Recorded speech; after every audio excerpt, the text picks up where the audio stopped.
You're welcome to my channel. It's a Bombshell Television. Pane nyaya ndayana ndisingade kurebesa nyaya singade kupedza nguwa namboda kuisiya but moyo wangu warambochiramba kuti ano taura nyaya yeBombshell. Mafans eBombshell Television agara ari updated, agara achiziva zvikuitika. Nyaya yandaya nayo ndemufana anza ne 12 years anga Akecha Hure. Akecha Hure anzi avazouraiwa.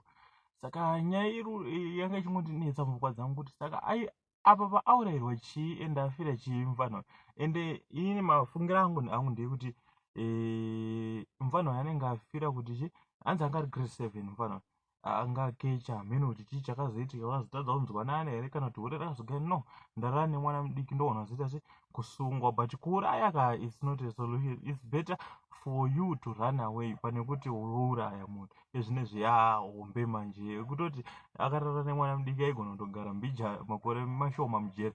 But the voice is now yours in the comment section. Let me know what you think pahure rakaita se rakauraya mwana ne 12 years raumana mavideos 30 nawo tichida kukupai but hey zvakazoitika papapo YouTube inogona kuti rova nemacopyright strikes. Kuna vamwe aiti amofanira kutiradzawo chi mavideos acho but hapane pakaipa. Maybe tichatogadzira WhatsApp group ratechikanda mavideos enyaya dzatataura panapa. Kana vanenge vachida kutibata nhamba dziriko kudescription yechannel unogona kuita se ungotibata kana une munyati wauri kugaya uri kuda kuti tiite tongoita se tongochimhanya. Thanks for watching.